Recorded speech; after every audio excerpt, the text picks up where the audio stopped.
Hey everybody, welcome to the videos for lineup building for week 6 of the NFL season over on DraftKings, going over cash game and GPP strategy. I also have my core plays video posted later tonight, going over my 3 favorite cash and tournament plays on the entire site if you do want to check that out. But if you do find the specific video helpful in any way possible, make sure to leave a like, subscribe to the channel if you haven't yet already. If you want to take that one step further, you can official member over on Patreon. Link is down below in the description for that. If you like the content here, I'm sure you like the extra content over there, including spreadsheets, projections, ownership projections, optimizers for all sports. Don't just cover NFL, NASCAR, MLB, and NBA going on, so there's a lot to be excited about. And last but not least, this video is sponsored by PrizePicks. I'm sure most of you know this by now, but if you don't, it's daily fantasy sports simplified, just you. Versus the projections, there's no sharks, 150 max contests, or salary cap restrictions or anything like that. Just you versus the props they offer each and every single day. And as of right now, when you sign up there, you get a free money bonus. That's an instant deposit match up to $100, so it's free money. Want to use it to your advantage, when you use code CPEN and tell them I sent you. They usually do mention some of my favorite PrizePicks plays in the core plays video if you do want to check those out. So I think that's pretty much it for the plugs for the most part. So without further ado, let's dive into this week's video. And I don't think it needs to be said, but I always do just in case. Don't just copy and paste this lineup into all your contests. I'm not sure what it's going to look like yet.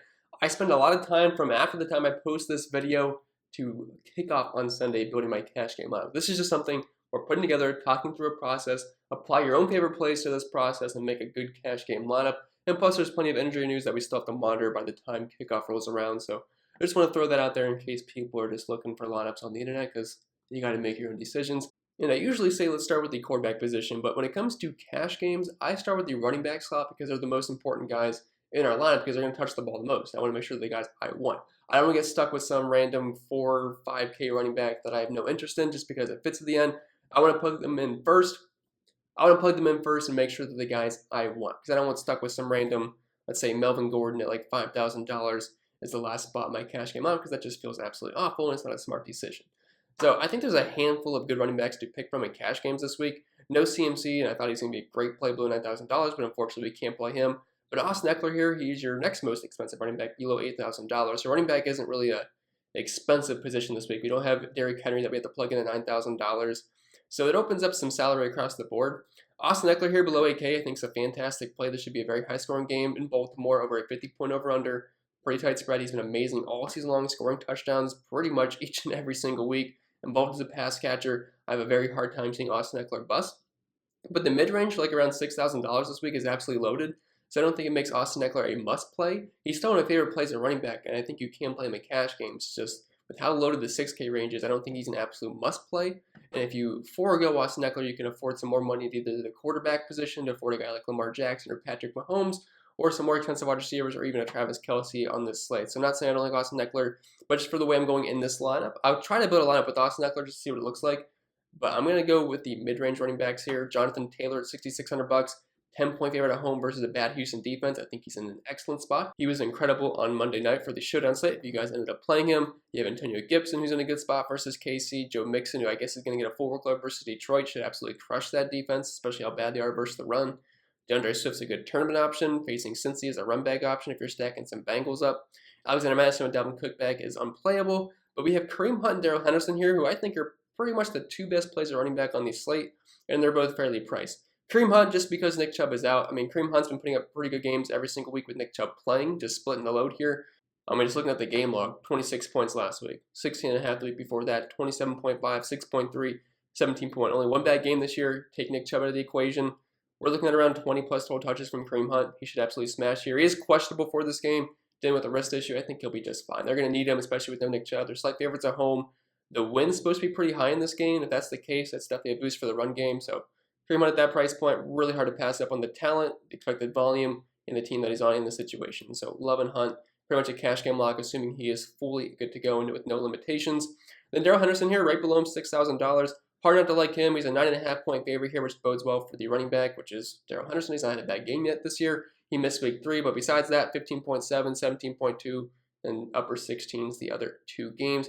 He's also involved in the passing game, had 6 targets in week 4, 5 targets in week 2. Hard to see him fail here. I think he gets into the end zone. Love the Rams offense in the slate. I think the passing game is great for tournaments, but Darrell Henderson, as far as cash games go, is definitely one of the best plays in the entire slate. Right there with Kareem Hunt as being the best point per dollar running back on the entire slate. So we're going to plug in Henderson.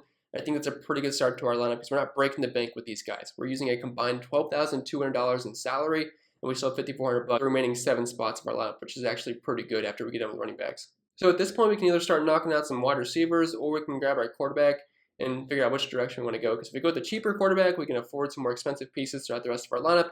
If we go more so expensive, like a LAMAR Jackson or Patrick Mahomes, we're definitely going to have to find some more value spots throughout the rest of our lineup. So let's just go over to quarterback. Patrick Mahomes, you guys know that Patrick Mahomes this weekend. I love him in tournaments. Him, Tyreek Hill, Travis Kelce, all fantastic smash plays. And I think you can play them in cash games, just not the route I'm planning on going. I think in cash games this weekend, we have two options as of right now.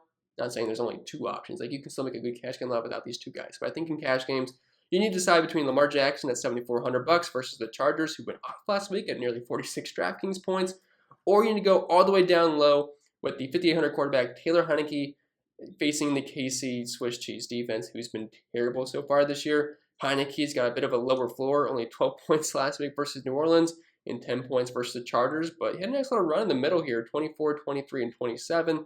I will say if Terry McLaurin is out, he is currently questionable. Got a DNP yesterday in the practice report, which is not trending in the right direction.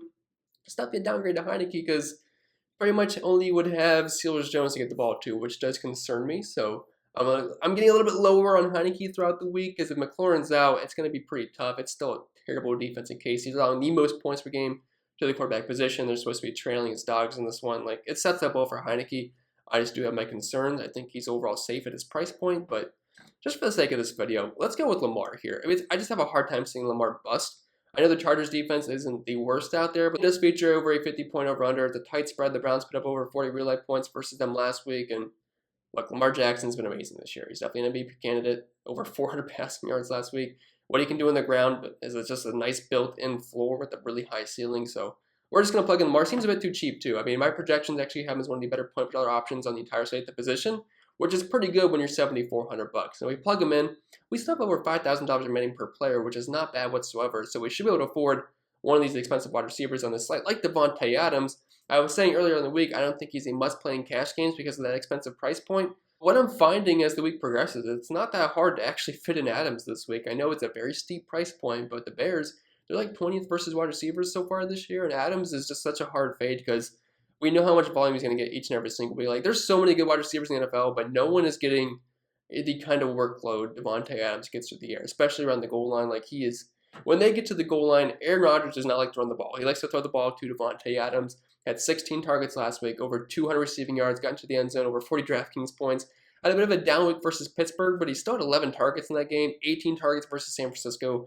I just have a hard time seeing Davante Adams bust. He is one of the safest options. He's the Derrick Henry of the wide receiver position, if that makes any sense to you. And what I do pretty much every single week is just plug in Derrick Henry. So if we can make Adams fit, we might have to take him out at the end if he does not fit. But if we can make it work, I feel really good about that. And since we have so much salary remaining still after we plugged in our two starting running backs and Lamar Jackson, I feel like we can definitely make this work because there's definitely some good value plays on this slate. So at this point, we have just under $4,300 left for our last two wide receiver spots. We can plug in a cheap defense and probably go with a cheap tight end unless we go with the Travis Kelce route. But since we have Adams and Lamar, I feel like we might not be able to get to Travis Kelce because we try to plug him in. I realize that's a stupid cheap price point. I would love to play Kelce. I'm projecting him as the highest owned tight end on the entire slate. I don't think that's a shocker or anything, but it just makes no sense at all. He was 8,300 week 1 versus Cleveland, 8,500 week 2, 8,200, 8,100. Was $7,300. I guess that was maybe on the 16 game slate. I mean, obviously I wasn't playing that. I'm sure most of you don't either, so I guess I didn't notice that he was $7,300. But just on a regular main slate, I mean, Travis Kelce, I don't get the price point here. But if we plugged him in, there's $3,600 left for our last few spots, which it's doable. It really is, but probably not the way I want to go in cash games just because of the remaining salary we have left. And I feel like this is making us do too many punts in a cash game op. So we'll forego him. We'll probably just plug in the cheap tight end of the week. It's going to be Ricky Seals-Jones, $3,000. He pretty much had all the snaps last week, ran all the routes, had 9 targets, 41 yards, 9.1 fantasy points. You will take that all day at $2,500. At $3,000, if Terry McLaurin happens to miss, I mean, I don't see how you can't play Ricky Seals-Jones because the ball's got to go somewhere, and the Washington football team is going to be trailing this game, and their defense is terrible. They've been bad versus tight ends for a couple of seasons now, so Seals-Jones is a very hard fade for me. And I do want to mention, I was making some lineups where I had Travis Kelce at tight end and then Ricky Seals-Jones in the flex spot. I don't hate it. I don't usually go 2 tight ends, but I think this is one of those weeks where it actually does make some sense if you do want to go that route.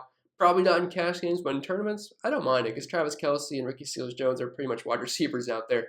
So if we go the Seals-Jones route, that leaves us just under $5,000 left for the last few spots, which when you think about a cheap defense, it's actually looking pretty good despite having guys like LAMAR and Davante Adams in our lineup. So I definitely think we can make something look pretty good here. Probably get some mid-range wide receivers that would complement Davante Adams pretty well. So speaking of wide receivers, let's fill out our last 2 spots here, or maybe at least just another one.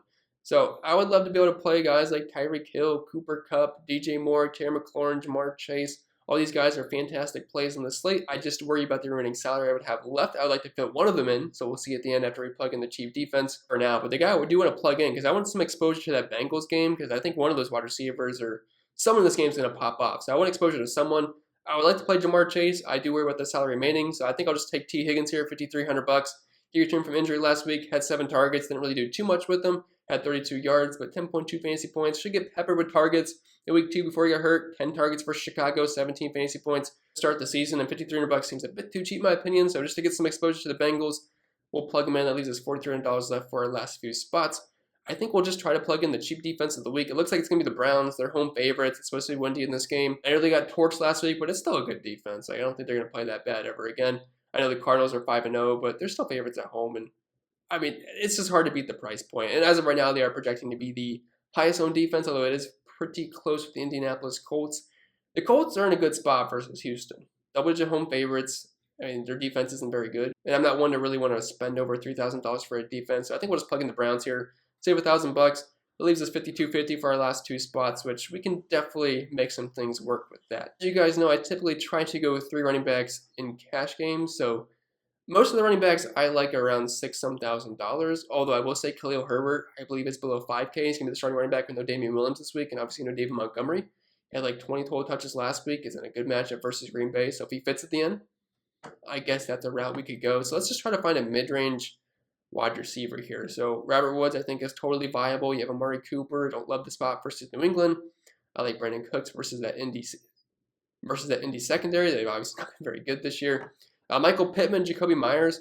I feel like this is probably the range we're going to land in. Michael Pittman versus Houston. We don't have Jonathan Taylor in this lineup as of yet, although if we went Michael Pittman, we could not afford Jonathan Taylor. So if you just want some exposure to the Colts versus that bad Houston defense, I don't hate that at all. Jacoby Myers should get peppered with targets facing that bad Dallas secondary, which, yes, I know Trevon Diggs exists. He's been amazing this year, but wide receivers are still cooking Dallas. They're allowing over 200 receiving yards per game just to wide receivers. And I believe they're like top 5 in points allowed as well. So Myers, while he's not an exciting play, as he's yet to score a touchdown in his NFL career, he still should get plenty of targets. Probably close to 10 in this game. Depends on how the game script goes, but they're trailing. I mean, we could see upwards of 10 targets. We saw that versus Tampa Bay and New Orleans. 12 and 14 targets in those respective games, and they lost in those games. So I don't hate it. I think he's like a safe cash game play just for the volume and a good matchup. And it's going to leave us $5,000 left for the last spot, which we have guys like Sterling Shepard, Cleve Raymond, who no thank you for cash games, no Javonte Williams for me. But leave Khalil Herbert somewhere down here, which is not a bad cash game play in my opinion, just because of the volume, which he is at $4,600. It's a good spot versus Green Bay. Easier to run on them than it is to pass. They do struggle versus running backs. And last week, 18 rushing attempts, 75 rushing yards. Did not have anything in the passing game, but he is pretty much the only running back here. So he has no choice but to get a lot of work. And if we're going to see around 20-some touches from Khalil Herbert below $5,000, it's pretty hard to pass up in the position I'm in for this time. I'm not saying he's a cash game lock, but we had less than $5,000 left. Then we can fit in a third running back who's going to see a lot of volume and a pretty decent matchup at a fair price point. So just looking over this lineup, I don't think it looks bad whatsoever. You have Lamar at the helm, Kareem Hunt is RB1, Darrell Henderson is RB2. We have the man, Davante Adams as our wide receiver 1, anchoring down our lineups. T. Higgins, Jacoby Myers, Ricky Seals-Jones, Khalil Herbert, and the Browns defense. Now, I do want to switch some things up just to see what can work. Let's say you don't want to go to Lamar Jackson, right? You want to save some money. You want to go with Heineke, quarterback. Now, if McLaurin's out, like I said, I have a hard time playing too much Heineke because that's definitely a big hit to that offense. But as for now, let's just assume he's playing. Let's leave us an extra $2,000. Let's say we want to take out Raymond. We want to go triple mid-range to get like a guy like Jonathan Taylor, and he flex by $6,600. I wouldn't mind that at all. And that's actually a clean swap there if you want to do that. So that's actually not too bad there. Obviously, if McLaurin's playing, you could always swap out Adams to get McLaurin to get that correlation, although we already have Ricky Seals-Jones, so it's not like you really have to fix that. If you want to get in Austin Eckler, you'd have to take out Jonathan Taylor unless you want to take out one of Kareem Hunt or Darrell Henderson, but I'm pretty confident in them in cash games this weekend. So if we plug in Eckler, we're left with $1,300 left on the table. You might have to take away Adams. You could take away T. Higgins and Jacoby Myers and get a cheap wide receiver. But there's just many ways you can go. You can plug in McLaurin, upgrade your defense a little bit. But like I said, just so many ways to go. Or if you want to go outside of the Rookie Seals Jones route and plug in Travis Kelce, which is definitely a viable way to go this weekend. I don't think Adams would end up fitting here at $9,000. That'll leave you $2,600 left in the flex, which unless you want to play some random punt tight end, you can certainly do that, but not the route you probably want to go in cash games this weekend. You'd probably have to use a guy like Jonathan Taylor once again, which is not like that's a bad thing or anything. He's still a fantastic play. It's just not an Austin Eckler, but that's fine because you have Travis Kelce now. That leaves you $5,000 left for your last spot at wide receiver, which you could plug in pretty much any of these guys, and I don't think it'd be the worst thing out there. But like I said, many ways to go this weekend. Don't just copy-paste these lineups. Use your own judgment, make your own lineups, but you can use the same process that I did just now. And if you did find this video helpful in any way possible, make sure to leave a like, subscribe to the channel if you haven't yet already. If you want to take that one step further, become an official member over on Patreon. Link is down below in the description for that. Cover all sports, spreadsheets, ownership projections, optimizers, projections, Discord community, all that fun stuff. Link can be found down below. And don't forget, this video was sponsored by PrizePicks. Just you versus the projections, and as of right now, if you're new, sign over there, you get a free money bonus. That's an instant deposit match after $100, so it's free money. Want to use it to your advantage? When you use code CPEN and tell them I sent you. But I think that'll be it. I'll stop rambling. I wish you guys the best of luck, and I'll see you around 9 p.m. for the core place video.